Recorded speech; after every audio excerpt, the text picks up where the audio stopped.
आप सभी का स्वागत है आपके अपने चैनल अध्यात्म दर्शन में। आज नवरात्रि का 5वां दिन है। आप सभी को नवरात्रि की बहुत बहुत हार्दिक शुभकामनाएं। दुर्गा सप्तशती का पाठ नवरात्रि के समय करने पर माता भक्तों के सभी मनोकामना पूर्ण करती है। तो माता आपके सभी मनोकामना पूर्ण करें। इसी के साथ में आइए आज दुर्गा सप्तशती के 9वां अध्याय को शुरू करते हैं। निशुम्भ वध। राजा ऋषि मेधा से कहा, हे ऋषिराज, आपने रक्तबीज के वध से संबंध रखने वाला वृतांत मुझे सुनाया। अब मैं रक्तबीज के मरने के पश्चात क्रोध में भरे हुए शुंभ व निशुम्भ ने जो कर्म किया वह सुनना चाहता हूँ। महर्षि मेधा ने कहा, रक्तबीज के मारे जाने पर शुंभ और निशुम्भ को बड़ा क्रोध आया और अपनी बहुत बड़ी सेना का इस प्रकार सर्वनाश होते देखकर निशुम्भ देवी पर आक्रमण करने के लिए दौड़ा। उसके साथ बहुत से बड़े बड़े असुर देवी को मारने के वास्ते दौड़े और महापराक्रमी शुंभ अपनी सेना सहित चंडिका को मारने के लिए बढ़ा। फिर शुंभ और निशुम्भ का देवी से घोर युद्ध होने लगा और वह दोनों असुर इस प्रकार देवी पर बाण फेंकने लगे जैसे मेघों से वर्षा हो रही हो। उन दोनों के चलाए हुए बाणों को देवी ने अपने बाणों से काट डाला और अपने शस्त्रों की वर्षा से उन दोनों दैत्यों को चोट पहुंचाई। निशुम्भ ने तीक्ष्ण तलवार और चमकते हुए ढाल लेकर देवी पर आक्रमण किया। तब देवी ने अपने क्षुरप्र नामक बाण से निशुम्भ की तलवार व ढाल दोनों को ही काट डाला। तलवार और ढाल कट जाने पर निशुम्भ ने देवी पर शक्ति से प्रहार किया। देवी ने अपने चक्र से उसके 2 टुकड़े कर दिए। फिर क्या था, दैत्य मारे क्रोध के जल भुन गया और उसने देवी को मारने के लिए उसकी ओर शूल फेंका, किंतु देवी ने अपने मुक्के से उसको चूर चूर कर डाला। फिर उसने देवी पर गदा से प्रहार किया। देवी ने त्रिशूल से गदा को भस्म कर डाला। इसके पश्चात वह फरसा हाथ में लेकर देवी की ओर लपका। देवी ने अपने तीखे बाणों से उसे धरती पर सुला दिया। अपने पराक्रमी भाई निशुम्भ के इस प्रकार से मरने पर शुंभ क्रोध में भरकर मारने के लिए दौड़ा। वह रथ में बैठा हुआ उत्तम आयुधों से सुशोभित अपनी 8 बड़ी बड़ी भुजाओं से सारे आकाश को ढके हुए था।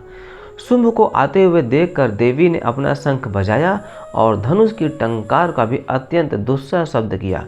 साथ ही अपने घंटे के शब्द से, जो कि संपूर्ण दैत्य सेना के तेज को नष्ट करने वाला था, संपूर्ण दिशाओं को व्याप्त कर दिया।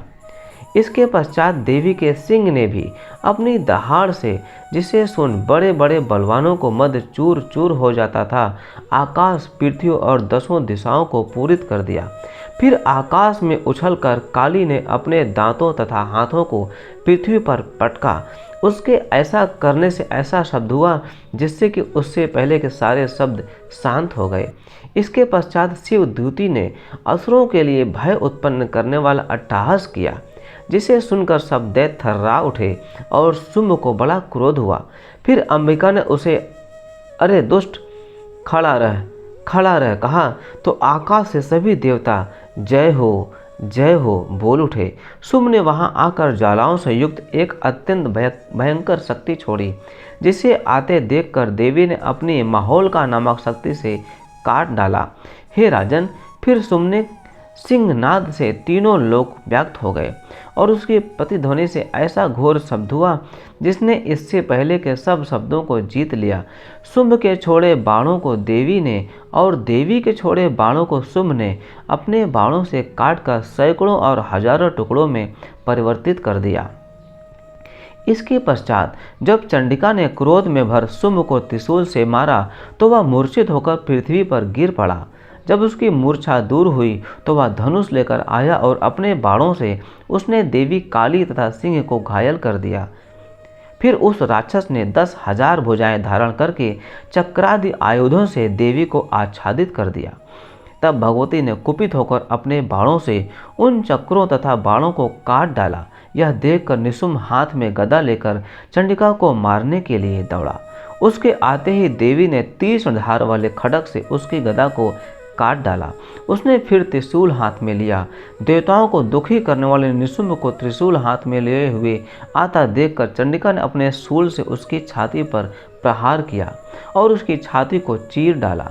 शूल विदीर्ण हो जाने पर उसकी छाती में से एक उस जैसा ही महापराक्रमी दैत्य ठहर जा कहता हुआ निकला। उसको देखकर देवी ने बड़े जोर से ठहाका लगाया। अभी वह निकलने भी न पाया था कि उसका सिर अपनी तलवार से काट डाला। सिर के कटने के साथ ही वह पृथ्वी पर गिर पड़ा। तदंतर सिंह दहाड़ दहाड़ कर असुरों का भक्षण करने लगा और काली व शिव दूती भी राक्षसों का रक्त पीने लगी। कौमारी की शक्ति से कितने ही महादैत्य नष्ट हो गए। ब्राह्मणी के कमंडल के जल से कितने ही असुर समाप्त हो गए। कई दैत्य माहेश्वरी के त्रिशूल से विदीर्ण होकर पृथ्वी पर गिर पड़े और कई बाराही के प्रहरों से छिन्न भिन्न होकर धराशायी हो गए।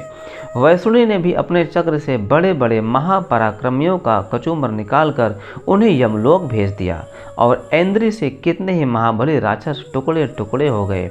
कई दैत्य मारे गए, कई भाग गए, कितने ही काली शिवद्युति और सिंह ने भक्षण कर लिए। इति दुर्गा सप्तमी 9वां अध्याय यहीं पर समाप्त होता है।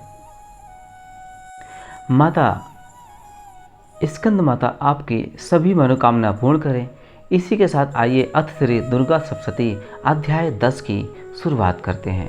10वें अध्याय में शुंभ वध की कथा है, तो आइए पाठ को शुरू करते हैं।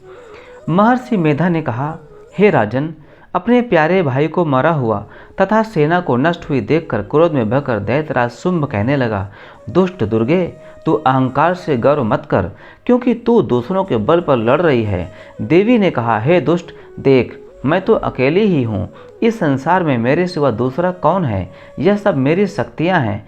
देख, यह सब की सब मुझ में प्रविष्ट हो रही हैं। इसके पश्चात ब्राह्मणी आदि सब देवियां उस देवी के शरीर में लीन हो गई और देवी अकेली रह गई। तब देवी ने कहा, मैं अपनी ऐश्वर्य शक्ति से अनेक रूपों में यहाँ उपस्थित हुई थी।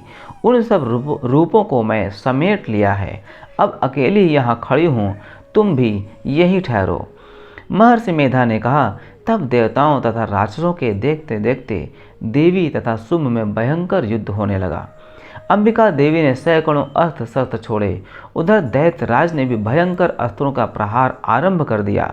देवी के छोड़े हुए सैकड़ों अस्त्रों को दैत्य ने अपने अस्त्रों द्वारा काट डाला। इसी प्रकार शुंभ ने जो अस्त्र छोड़े उनको देवी ने अपनी भयंकर हुंकार के द्वारा ही काट डाला। दैत्य ने जब सैकड़ों बाण छोड़कर देवी को ढक दिया तो क्रोध में भरकर देवी ने अपने बाणों से उसका धनुष नष्ट कर डाला। धनुष कट जाने पर दैत्येंद्र ने शक्ति चलाई, लेकिन देवी ने उसे भी काट कर फेंक दिया। फिर दैत्येंद्र चमकती हुई ढाल लेकर देवी की ओर दौड़ा, किंतु जब वह देवी के समीप पहुंचा तो देवी ने अपने तीक्ष्ण बाणों से उसकी चमकने वाली ढाल को भी काट डाला।